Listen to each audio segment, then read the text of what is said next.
Bismillahirrahmanirrahim. Assalamualaikum warahmatullahi wabarakatuh. Saudara-saudariku dimanapun Anda berada, hari ini, saat ini, saya Adi Hidayat sedang berada di Sidki Ar-Rahmah di Perak di Surabaya bersama Ustaz Muhammad Saleh, Ustaz Muzaffar, dan Masya Allah Sidki Ar-Rahmah berkhidmat untuk bisa melahirkan generasi terbaik bagi bangsa, negara Indonesia yang menguatkan nilai-nilai keimanan, ketakwaan, keislaman, dan kebangsaan yang sangat luar biasa. Saya mengajak teman-teman sekalian dimanapun Anda berada, mari kita support, mendukung setiap kegiatannya, dan ada rencana terbaik untuk bisa memindahkan tempat pusat pembelajaran ke tempat yang lebih baik lagi di Tarawas, yang insya Allah menampung seluruh siswa terbaik di Indonesia untuk diseleksi. Saat ini dari 800 orang yang mendaftar dapat diterima sesuai kapasitas 35 orang. Mudah-mudahan dengan berpindahnya ke Tarawas nanti 800 yang mendaftar, 800 yang diterima. Amin. Dan menjadi generasi terbaik untuk bangsa. Adi Hidayat. Assalamualaikum warahmatullahi wabarakatuh.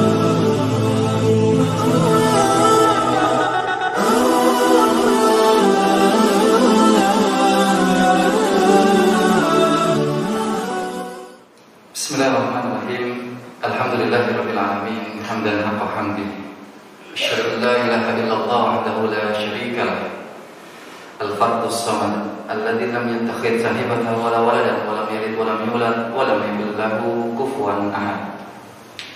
Wa asyhadu anna Muhammadan abduhu wa rasuluhu. Allahumma shalli wa sallim wa barik ala sayyidil mursalin wa imamil amilin nabiyina al-karim Muhammad sallallahu alaihi wasallam wa ala alihi wa ashabihi ajma'in, amma ba'd. Ikhwatal iman, Bapak dan Ibu, saudara-saudariku, insyaallah semoga senantiasa mendapatkan kemuliaan Allah Subhanahu wa taala. Saya ucapkan sebuah ucapan salam yang insyaallah penuh dengan lapis-lapis doa terbaik untuk kita semuanya. Wahaikum bitahiyatil ahlil jannah wa dinas salam. Assalamualaikum warahmatullahi wabarakatuh. Tentunya menjadi sebuah keniscayaan bagi kita untuk mensyukuri segala karunia dan anugerah dari Allah Subhanahu wa taala. Tiada lain anugerah yang terpenting selain iman tentunya adalah akal. Oleh karenanya menjadi sebuah prolog pada kesempatan kali pertama ini kami sharing di Masjid Ar-Rahmah ini sebuah kisah tentang Nabi Nuh alaihissalam dengan putranya. Wafarat tanur, tiba-tiba air itu mulai memancarkan dari dapur rumah masing-masing penduduk saat itu, dan kemudian menjadi muasal dari banjir bandang. Menariknya kemudian Nabi Nuh ini mendapati informasi dari Allah. Wahai Nuh, wa qul nahmil fiha min kulli zawjayn itsnaini wa ahlaka. Bawalah keluargamu, nanti aku selamatkan. Jadi yang ada di pikiran Nabi Nuh bahwa keluargamu akan aku selamatkan. Apa yang terjadi? Ternyata keluarganya salah satunya tidak terselamatkan. Siapa? Putranya. Di surat yang ke-11 ayat ke-40 diawali kisah ini, surat Hud. Kemudian di ayat ke-42-nya dikisahkan wahiyata tajribihim fi mawjikal jibal wa nadaluhu wa kana fi ma'zirin. Ya bunayya irkam ma'ana wa la takum ma'al kafirin. Yang dilakukan Nabi Nuh, para jamaah, para hadirin ikhwatal iman, satu, mengajak putranya. Jadi Nabi Nuh naik kapal yang terjanjikan akan selamat, tapi kemudian putranya tidak mengikuti. Yang dilakukan Nabi Nuh pertama kali adalah mengajak anaknya. Wahai ananda, ikut ayah yuk naik bahtera ini. Tapi anaknya menggunakan akal, menggunakan logika. Sau-sau ilaja bali yang simuni minal ma. Enggak, wahai ayahanda, aku akan naik ke puncak gunung itu untuk menyelamatkanku. Karena memang secara logika banjir itu enggak akan mungkin bisa menutupi gunung. Apa yang terjadi? Tidak cukup di situ yang dilakukan oleh Nabi Nuh alaihissalam. Dilanjutkan lagi kemudian memberikan nasihat. Satu, mengajak. Dua, memberikan nasihat. Atau di sini diajak dialog. Apa yang dilakukan oleh Nabi Nuh alaihissalam? La asimal yauma illa man rahim. Tidak, sesungguhnya tidak akan ada yang bisa selamat pada hari ini kecuali atas dasar kasih sayang Allah. Dua, nasihat. Para jamaah ikhwatal iman, dari kisah singkat ini banyak sebenarnya hikmah yang kita ambil. Tapi izin pada kesempatan kali ini sebagaimana tema tadi disampaikan, kita berlogika dengan anak. Begini, banyak orang yang agak-agak antipati dengan logika di dalam keislaman. Karena memang kalau salah penggunaan logika ini, maka nanti akan bermasalah terhadap keimanan kita. Tapi tidak bisa kita salahkan, khususnya anak-anak remaja, kalau mereka kemudian menggunakan logikanya untuk menilai segala sesuatu. Saya ulangi lagi, tidak salah. Kenapa? Karena potensi anak remaja itu memang harus diakal untuk menilai, di logika untuk memahami. Mengapa? Karena istilahnya saja sudah akil balik.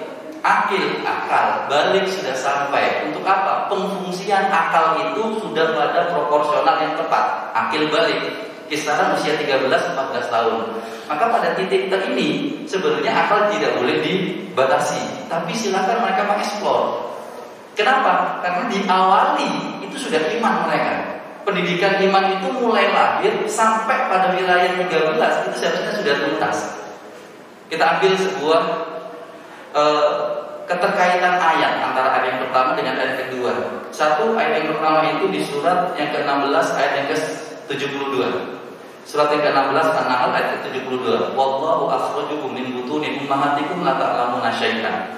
Ketika kita lahir, dilahirkan oleh Allah dari rahim ibunda kita masing-masing, la ta'lamuna syai'an. Kita tidak mengetahui sama sekali. Berarti ilmu pengetahuan kita tidak tahu. Menariknya, baru kemudian kita dikasih wasilah perantara karunia 3. Waja'altumus syam'a wal absara wal afidah. 1 pendengaran, 2 penglihatan, 3 baru perasaan. Logika belum ada di situ. Kenapa? Anak bayi lahir nggak punya pikiran, nggak punya macam-macam secara nalarnya. Apa yang mereka punya bayi ini adalah iman. Dari mana? Surat yang ke-7 ayat 172 Al-A'raf. Di alam ruh kita terjadi dialog dengan Allah. Alastu birabbikum qalu bala syahidna. Ya, aku adalah wahai hamba-Ku, apakah aku ini Tuhanmu? Kita menjawab bala syahidna. Ya Allah, Engkau Tuhanku dan aku bersaksi akan hal itu.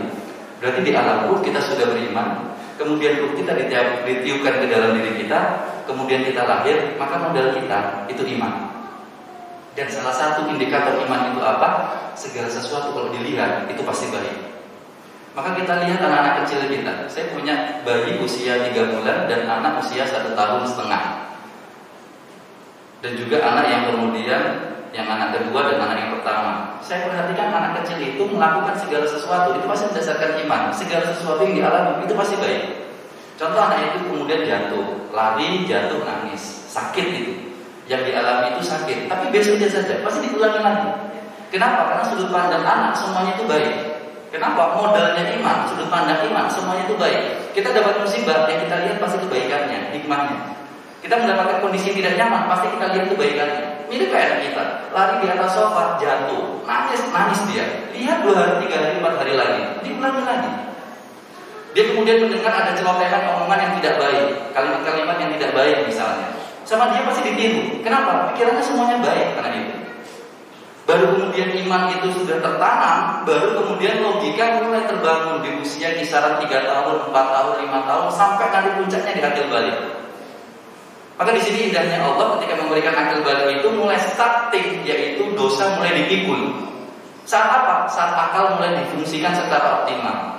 Maka di sini akal itu boleh selama kemudian diletakkan setelah keimanan. Jangan kemudian akal diletakkan di awal. Kalau akal diletakkan di awal pasti bermasalah iman. Mengapa? Seperti ini analoginya. Jadi suatu saat saya pernah diskusi sama seorang remaja. Waktu itu 2 pekan itu maksa gitu pengen ketemu. Kemudian kita ketemu di salah satu kafe. Kemudian kita ngobrol 3 jam.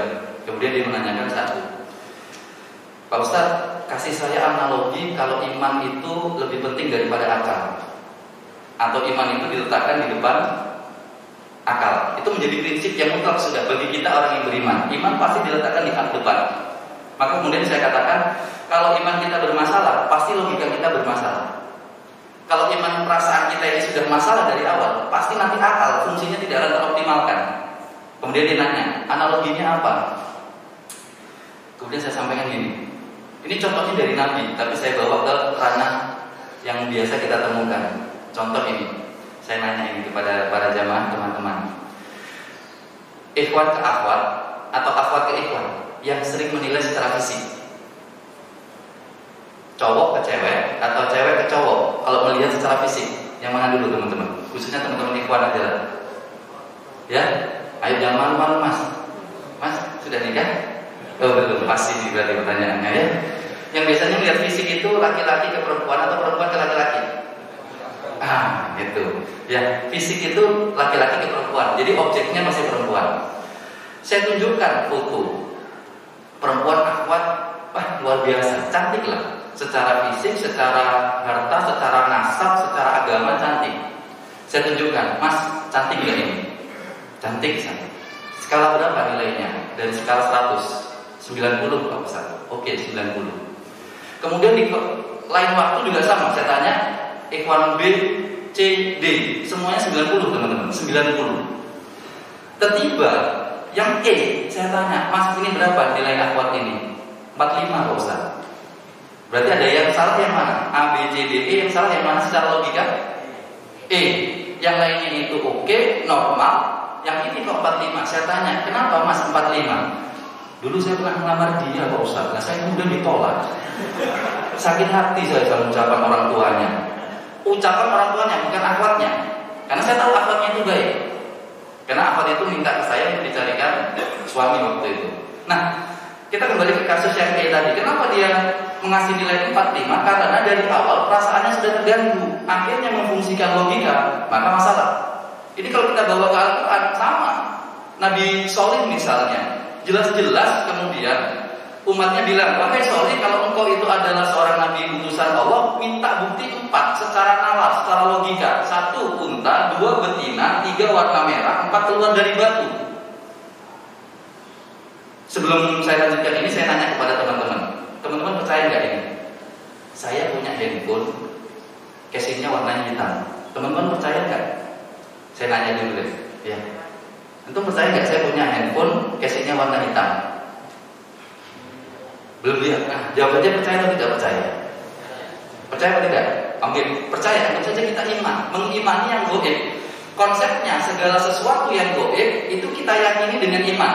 Kalau kita meyakini yang nyata itu dengan ilmu. Konsep awalnya, kalau kita mau meyakini yang gaib itu harus dengan iman, bukan dengan logika. Tapi kalau kita mau meyakini yang nyata itu dengan ilmu, dengan logika. Contoh, yang saya pegang ini botol apa cangkir? Botol itu dengan logika apa dengan iman? Logika, karena tampak. Tapi kalau mau meyakini yang gaib itu harus dengan iman, karena ayatnya di awal Baqarah, di awal-awal itu sudah tahu, yu'minuna bil ghaib, mengimani yang gaib. Maka yang gaib itu jangan dinyatakan, yang gaib itu jangan dilogikakan. Itu nanti bahaya kalau kita kemudian tidak sesuai dengan ilmunya. Kembali lagi, tadi saya tanya, saya punya handphone casingnya warnanya hitam. Anggap saja teman-teman, bapak dan para jamaah itu mengiyakan, mengimani, meyakini. Lalu kemudian saya tunjukkan secara nyata, ini handphone milik saya. Pertanyaan saya, teman-teman tambah yakin atau tidak tambah yakin? Tambah ya? Yakin. Nabi Sholih alaihissalam diminta bukti, muncul unta betina warna merah keluar dari batu. Muncullah unta itu. Hadhihi naqatullahu lakum ayat. Ini loh unta betina yang kamu inginkan. Muncul unta itu dari batu. Seharusnya umatnya Nabi Sholih meyakini enggak? Seharusnya. Dan alhamdulillah ada yang meyakini. Ayat 74 diyakini di situ. Apa di surat Al-A'raf? Meyakini. Oh ya, kami yakin wahai Sholih bahwasanya engkau adalah utusan Allah. Tapi menariknya, ada saja yang enggak yakin. Ayat ke-76-nya, wa qala alladziina istakbaru. Orang yang sombong itu berucap, bila amantum bihi kafirun. Terhadap apapun yang kamu imani, aku tetap ingkar. Kan aneh teman-teman. Sama halnya saya tanya, ini handphone saya, warnanya hitam. Ada yang bercelotek, oh bukan Pak Ustaz, itu bukan warna hitam, itu warna putih. Kira-kira secara logika sehat nggak? Yang menjawab ini nggak sehat. Jadi dari awal iman kita itu kalau bermasalah, perasaan kita bermasalah, maka nanti fungsi logika akan bermasalah. Maka prioritas utama itu adalah iman dulu. Maka kalau dalam mendidik anak, mau tidak mau dari awal anak itu sampai kemudian dia akil balik, itu memang yang ditekankan awal itu adalah iman. Iman dulu, baru kemudian logika. Kalau ini dibalik, pasti nanti keras sama logika. Contoh, mengimani yang gaib itu dengan iman. Biasanya kalau kita imannya belum kuat terhadap sesuatu yang gaib, pasti akal melawan. Kalau iman kita nggak kuat. Contoh, gampangnya saja di Al-Quran. Maka kenapa konsep kaidah kita mau mempelajari Al-Quran diawali pertama mengimani dulu. Kenapa? Karena ada ayat-ayat di dalam Al-Quran yang terkadang secara logika paradoks, kontradiktif. Contoh terkait dengan hudud misalnya, dikit-dikit potong tangan, berarti kesannya Al-Quran itu keras, horor, apalagi bengis dan lain sebagainya. Tentang warisan, kalau secara logika Islam itu tidak adil karena lebih banyak untuk yang laki-laki, yang perempuan sedikit. Kalau kita dari awal mempelajari Al-Quran itu bukan dengan iman, dengan logika, pasti banyak bertabrakan. Apalagi belum lagi yang gaib, yang malaikat lah, yang kemudian hari akhir lah, surga neraka, nggak kelihatan, bingung nantinya. Maka pertama kali sebelum kita berlogika dengan anak, berkomunikasi dengan anak, konsep awalnya itu adalah kuatkan keimanannya. Karena apa? Modalnya anak memang dari awal iman. Yang tadi surat Al-Baqarah 172, alastu birabbikum qalu bala sayyidna. Baru setelah itu logika-logikanya. Maka para jemaah insya Allah dimuliakan oleh Allah Subhanahu Wa Taala. Sekarang pertanyaannya, kalau sudah anak kita itu kemudian sudah dewasa, maka apa harusnya kita bincangkan? Kalau saya pribadi, beberapa kali saya diskusi sama teman-teman dan lain sebagainya di dunia anak-anak remaja, baik di dunia pendidikan, kurang lebih saya ada kurang lebih hampir 20 tahun di dunia pendidikan sampai sekarang. Kemudian di dunia lapangan, di dunia dakwah pun juga hampir sama. Pengalaman-pengalaman itu yang saya kalau ditanya permasalahan remaja saat ini bagi saya dari 5 besar, saya jawab 1, pemikiran. Saya ulangi lagi. Suatu saat saya pernah ditanya oleh salah satu mahasiswa kuliah di Jeddah, saya lupa, yang pasti bukan King Saud. Itu kemudian kita ngobrol di salah satu hotel. Kemudian saya ditanya, apa tantangannya berdakwah di kalangan anti mainstream? Anti mainstream itu dakwahnya bukan di masjid, tapi saya pribadi sharing partner dari teman-teman HIV survivor, teman-teman yang divonis HIV ataupun AIDS. Kita coba kumpulkan. Saya juga kemudian berdakwah di teman-teman, mohon maaf, bandar narkoba dan lain sebagainya. Singkat cerita saya ditanya, apa tantangan dakwah di kalangan mereka yang anti mainstream? Saya jawab sederhana, pemikiran. Kenapa? Itu orang awam. Kalau orang awam, asiknya ya teman-teman, asiknya banyak pertanyaan-pertanyaan yang di luar kaidah orang pintar. Kalau para jamaah teman-teman di sini kan, masya Allah sudah pintar-pintar, wajahnya khusyuk sekali. Kalau saya tidak, contoh sederhana teman-teman. Ini teman-teman mahasiswa STIMKI misalnya, kalaupun mau menjawab. Saya pernah ditanya waktu itu kita bahas yang sederhana sekali, sholat, syarat sah sholat. Syarat sah sholat itu satu adalah apa teman-teman? Suci. Apalagi yang lain? Halo? Lo kok lupa? Salah satunya menghadap kiblat. Lalu tiba-tiba ada anak remaja yang Pak Ustaz, berarti sholat kita nggak sah. Kenapa mas? Soalnya kita sholat tidak menghadap kiblat. Salah satu di antara beberapa gerakan kita. Yang mana mas? Waktu rukuk sama waktu sujud. Saya nanya mas, antum rukuk sama sujud menghadap mana? Menghadap mana? Kiblat atau bawah? Bawah. Ini mohon maaf, orang awam dia. Kalau kita yang berilmu enak, selalu kamar ra'aitumuni usolli, selesai. Tapi ini anak yang awam. Kalau awam jangan disalahkan. Oh ini berarti pertanyaan nyeleneh, pertanyaan sesat. Jangan. Orang awam di zaman Rasul sama sudah terjadi. Biasanya siapa? Orang Arab Badui. Bahkan di surat yang ke-49 ayat yang ke-14, waqalatil a'rabi. Orang Arab Badui itu kemudian berucap kepada Rasulullah SAW. Jadi sudah ada memang zaman dulu itu orang-orang yang awam. Salah satunya adalah ini nyeleneh. Kalau dipraktekkan di masjid ini, monggo kalau berani. Tapi ini orang nyeleneh. Contoh, teman-teman pasti sudah tahu hadisnya. Tiba-tiba Rasulullah saat berkhutbah itu ditanya oleh seorang Arab Badui. Pertanyaannya insya Allah sudah tahu ini teman-teman. Apa itu? Mata sa'ah. Kapan kiamat itu terjadi? Kemudian Rasulullah memberikan jawaban, jangan tanya kapannya. Apa yang sudah kamu siapkan? Teman-teman tahu, ini pertanyaannya diajukan saat Rasulullah khutbah. Pertanyaan saya, khutbah Jumat ada Q&A-nya? Tidak ada. Apakah Rasulullah menjawab saat itu? Tidak, karena memang pertanyaan tidak ada. Rasulullah menjawab setelah selesai, kemudian Rasulullah mengatakan, "Anis sa'il, siapa yang tadi bertanya?" "Saya Rasulullah." Dipanggil oleh Rasulullah, kemudian tanya, "Bukan masalah itu yang harus kamu tanyakan, tapi apa yang sudah kamu siapkan?" Kemudian orang Al-Badui mengatakan, "Yang hanya aku siapkan, aku melakukan semua rukun Islam dan juga aku mencintai Allah dan Rasulnya." Cukup itu, kata Rasulullah. Sudah cukup bagimu untuk masuk surga. Pertanyaan itu kapan teman-teman? Saat khutbah berlangsung. Apakah itu sesuai mengikuti kaidah orang yang berilmu? Tidak. Orang Arab Badui. Contoh berikutnya, pertanyaan-pertanyaan dari beberapa anak-anak remaja yang bagi saya itu tidak akan saya temukan di masjid. Maka bagaimana kalau remaja yang seperti ini? Satu, teman-teman, khususnya orang tua, kalau bertemu dengan anak-anak yang seperti ini, saya harus menyampaikan yang harus pertama dilakukan bukan berdialog. Yang pertama dilakukan itu adalah berdoa. Apa itu? Ya muqallibal qulub. Kenapa? Maaf teman-teman. Berdialog khususnya orang tua sama anak ini khususnya. Kalau secara umumnya, ya pada umumnya kita ngobrol sama teman-teman, sahabat dan lain sebagainya, yang kita menangkan bukan logikanya, yang kita menangkan hatinya.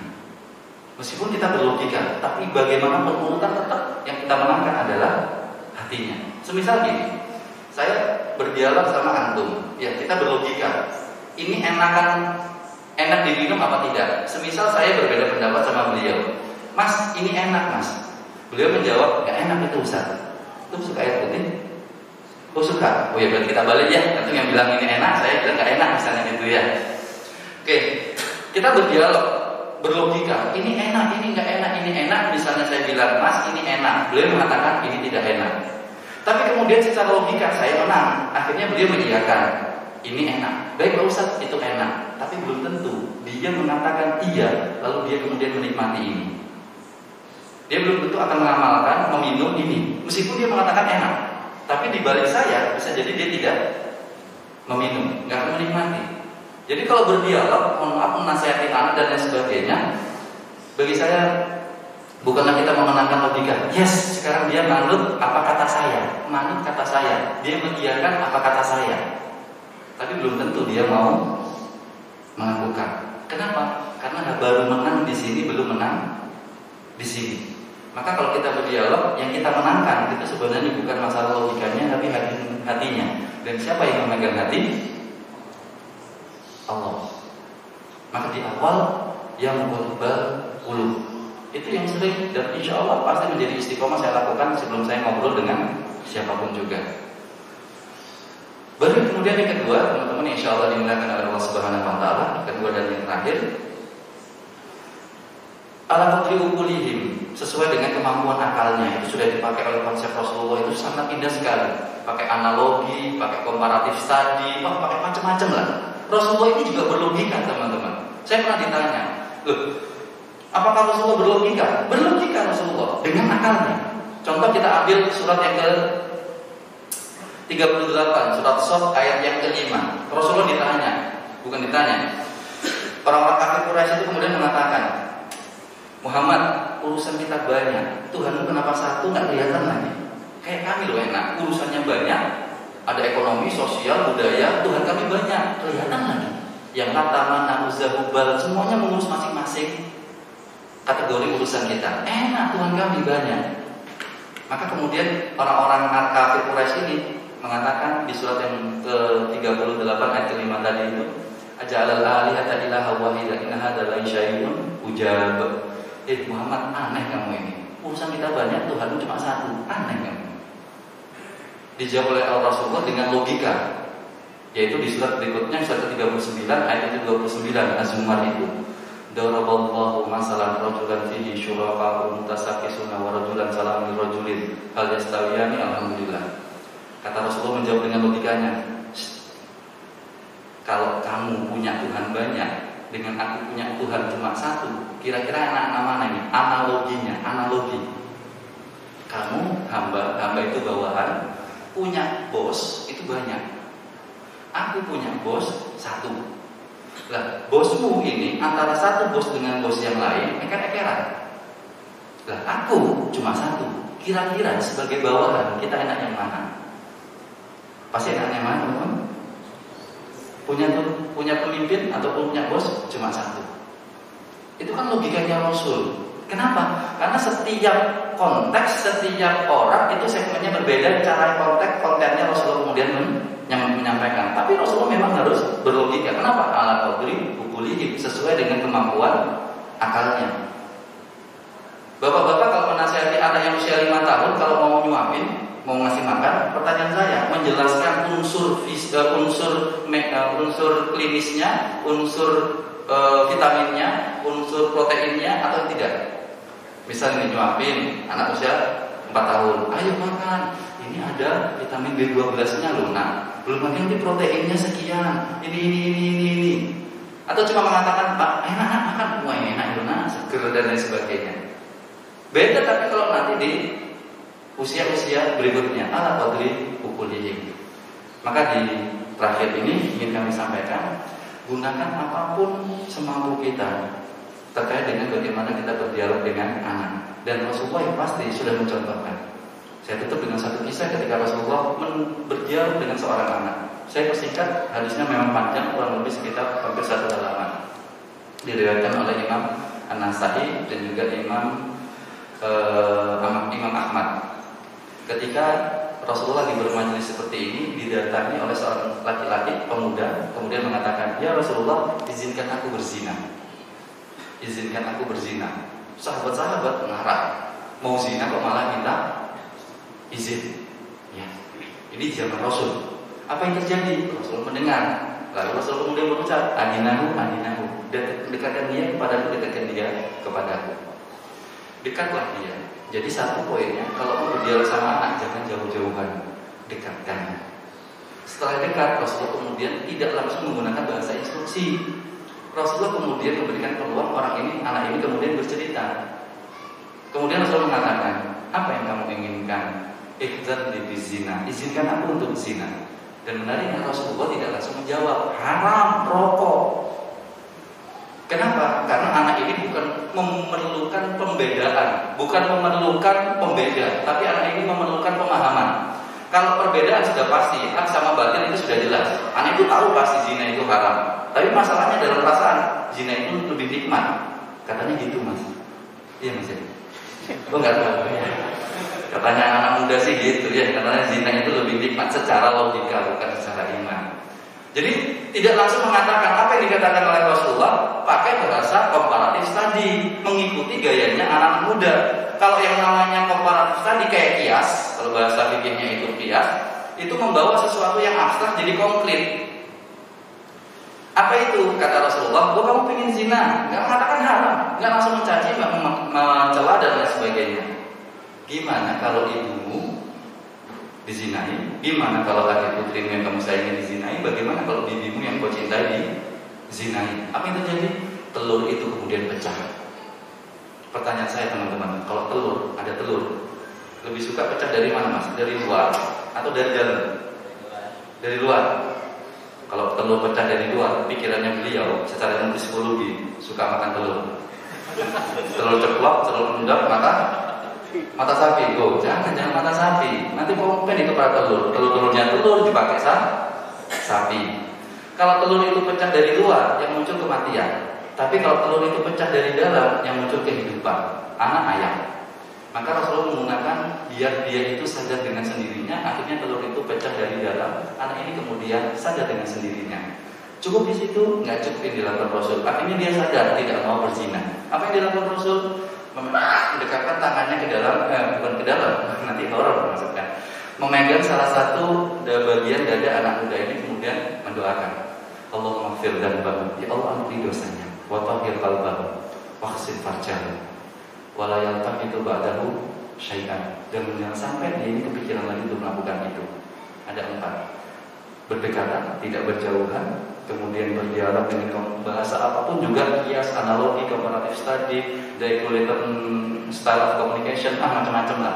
Yang ketiga, kemudian adanya sentuhan. Yang keempat, itu adalah kemudian mendoakan. Apa yang terjadi? anak ini menjadi sosok yang luar biasa.